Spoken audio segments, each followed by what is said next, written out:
नमस्कारम everyone, सभी का बहुत बहुत स्वागत है। इस वीडियो में हम लोग बात करेंगे chapter wise weightage of marks के बारे में, जो कि है सीए इंटरमीडिएट से रिलेटेड। अभी तक हम लोगों ने paper 1 accounting, paper 2 corporate and other laws, इन दोनों चीज़ों के बारे में डिस्कशन कर लिया है। उसके वीडियोज़ आपको अवेलेबल है इसी चैनल के ऊपर, आप ढूंढ सकते हो। और इस डॉक्यूमेंट का लिंक भी आपको वीडियो के डिस्क्रिप्शन में दिया हुआ है। एज़ यूजुअल हम लोगों ने हाइपर लिंक यहाँ पे कर दिया। जो भी पीडीएफ फाइल आप यूज़ करोगे उस पर आप बस टॉपिक पे क्लिक करो, आप रिलेटेड डिस्कशन पे पहुँचने वाले हो। तो हमारा पॉइंट ऑफ डिस्कशन होगा,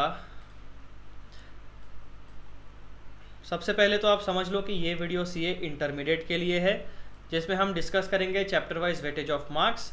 सब्जेक्ट होगा हमारा paper 3 cost and management accounting, जो कि आपको 100 मार्क्स के लिए आता है। हमारा ऑब्जेक्टिव क्या है? Discussion on chapter wise weightage of marks for subjects under the revised scheme of education and training. तो यहाँ पे आप लोगों के सामने है कॉलम नंबर 1 जो कि रिप्रेजेंट करता है range of topics, column number 2 जो कि रिप्रेजेंट करता है name of topics, column number 3 जो कि रिप्रेजेंट करता है chapter names, chapter numbers from ICAI study material, column number 4 represent करता है वेटेज, कहाँ पे कितना वेटेज दिया गया है, एंड कॉलम नंबर 5 रिप्रेजेंट करता है इन परसेंटेज वाली अमाउंट्स का एक्चुअल नंबर्स में रिप्रेजेंट कन्वर्शन। ठीक है, तो आपको इंस्टीट्यूट का जो डॉक्यूमेंट मिलेगा chapter wise weightage of marks का, या फिर जो भी section wise weightage of marks का, वहाँ पे आपको कॉलम नंबर 3 और कॉलम नंबर 5 नहीं मिलेंगे। और इस डॉक्यूमेंट में जो हमने प्रेजेंटेशन का स्टाइल यूज़ किया है वो भी इंस्टीट्यूट के डॉक्यूमेंट में अलग है। दोनों डॉक्यूमेंट में एक ही सिमिलैरिटी है, वो है सारी की सारी इन्फॉर्मेशन मैंने इंस्टीट्यूट के डॉक्यूमेंट से ही ली है। इसमें मैंने अपने मन से कुछ भी इनपुट नहीं किया है, except column number 3 and column number 5, जो कि प्रेजेंटेशन का स्टाइल है। आसानी होगी हमें लिंकिंग करने के लिए, बस उतना ही एक्सेस मैंने डाला हुआ है। तो सबसे पहले आप देखो रेंज नंबर 1 जो है हमारी, वहाँ पे आपको आएगा overview of cost and management accounting. ये एक ही चैप्टर इस रेंज में पूरा दिया है। वहाँ पे उसके अंडर आपको आएगा introduction to cost and management accounting and then elements of cost and preparation of cost sheets. तो ये आपका चैप्टर नंबर 1 है फ्रॉम इंस्टीट्यूट के स्टडी मटेरियल। यहाँ पे चैप्टर नंबर 1 को इंस्टीट्यूट ने 100 मार्क्स में से वेटेज कितना दिया है?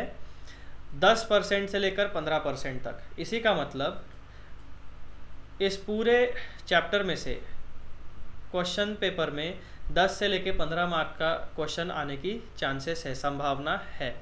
रेंज नंबर 2 है हमारा ascertainment of cost and cost accounting system. उसके बाद में हमारा है एम्प्लॉय कॉस्ट। बेसिकली ये पूरा बड़ा टॉपिक है, ascertainment of cost and cost accounting system.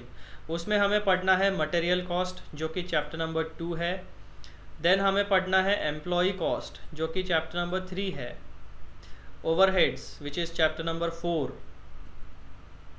Then concepts of activity based accounting costing which is chapter number 5 and recording and accounting of cost which is chapter number 6 and 7। तो basically जो ये second number का range है हमारा, serial number 2 का जो range है, उसमें चैप्टर नंबर 2, 3, 4, 5, 6, 7, चैप्टर नंबर 2, 3, 4, 5, 6, 7, इतने सारे चैप्टर्स के ऊपर इंस्टीट्यूट ने 35 से लेके 40% का वेटेज दिया हुआ है। अर्थात एग्ज़ाम में आप 35 से लेके 40 मार्क्स के क्वेश्चन यहाँ से इस पूरे इन चैप्टर नंबर 2, 3, 4, 5, 6, 7 से आप एक्सपेक्ट कर सकते हो।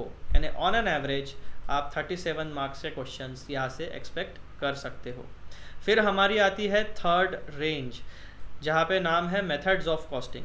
तो मेथड्स ऑफ कॉस्टिंग में सबसे पहले रहेगा सिंगल आउटपुट और यूनिट कॉस्टिंग जो कि चैप्टर नंबर 8 है।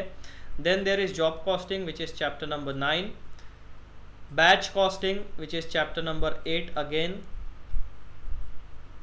और contract costing which is chapter number 9, process और operation costing which is chapter number 10, joint products which is chapter number 11, by products which is chapter number 12, and costing of service sector, जो कि chapter number 12 में ही concept included है। तो basically यहाँ पे हमारी third range जो बनती है चैप्टर्स की, वो 8, 9, 10, 11 और 12, 8, 9, 10, 11 और 12, 8, 9, 10, 11 और 12, इन चैप्टर्स पे इंस्टीट्यूट ने रखा है 25 से लेकर 30% का वेटेज। अर्थात 100 मार्क की अगर हम बात करें तो 25 से लेकर 30 मार्क्स इन सारे चैप्टर्स में से आप क्वेश्चन पेपर में एक्सपेक्ट कर सकते हो। फिर आता है हमारा cost control and analysis, which is range number 4। Range number 4 में कौन से चैप्टर्स आने वाले हैं? Standard costing, which is chapter number 13, marginal costing, which is chapter number 14, and budget and budgetary control, which is chapter number 15। तो कुल मिलाकर 13, 14 और 15 इन 3 चैप्टर्स की रेंज के ऊपर इंस्टीट्यूट ने वेटेज दिया हुआ है 20 से लेकर 25% तक। अर्थात 100 मार्क्स की अगर हम बात करें तो 20 से लेकर 25 मार्क्स के क्वेश्चंस इन 3 चैप्टर्स में से आपको आने की संभावना है। तो इस प्रकार से था ये चैप्टर वाइज या section wise weightage of marks, जो कि इंस्टीट्यूट ने ही हमें प्रोवाइड किया था। बस हमने उसी इन्फॉर्मेशन को थोड़ा सा अलग तरीके से ऑर्गेनाइज किया है ताकि आप उसे अच्छे तरीके से समझ सके। एक और बात मैं आपको बता दूं, जो मैं हर वीडियो में आपको बता ही रहा हूँ, कि ये डॉक्यूमेंट जो है ये आपको रिवीजन करते वक्त ज़्यादा काम में आने वाला है। क्यों? क्योंकि इंस्टीट्यूट का स्टाइल का क्या है काम करने का। इंस्टीट्यूट प्रैक्टिस मैनुअल भी इशू करता है, स्टडी मटेरियल भी इशू करता है, RTP, suggested answers, mock test papers, सब कुछ इशू करता है, और साथ ही में एक नोटिफिकेशन उसमें छोटा सा इशू कर देता है हर एक मटेरियल में, कि आपके पास ये जो क्वेश्चन के आंसर्स है इसके बेसिस के ऊपर आपके क्वेश्चन पेपर का आंसर चेक नहीं होगा। हमारा मॉडल आंसर पेपर अलग है, हमारा चेकिंग पैटर्न अलग से होगा। तो आप अगर इंस्टीट्यूट से आर्ग्यूमेंट करने जाओगे कि आपने तो 10 से 15 मार्क्स ही बोले थे चैप्टर नंबर 1 से, आपने 20 मार्क का पूछ लिया, तो इंस्टीट्यूट बोलेगा पूछ सकते हैं, this is just a reference material, कि हम इस तरीके से इसको वेटेज देंगे, लेकिन हमारे ऊपर है, हम इस वेटेज को चेंज भी कर सकते हैं विदाउट एनी प्रायर नोटिफिकेशन। तो ये बात आपको ध्यान में रखनी है। इसीलिए ये जो भी आपके पास डॉक्यूमेंट है ये आप संभाल के रखिए, इसको आप अपने रिवीजन के समय यूज़ करिए। जब आप पहली बार पढ़ रहे हो तो ये डॉक्यूमेंट आपके कोई काम का नहीं है।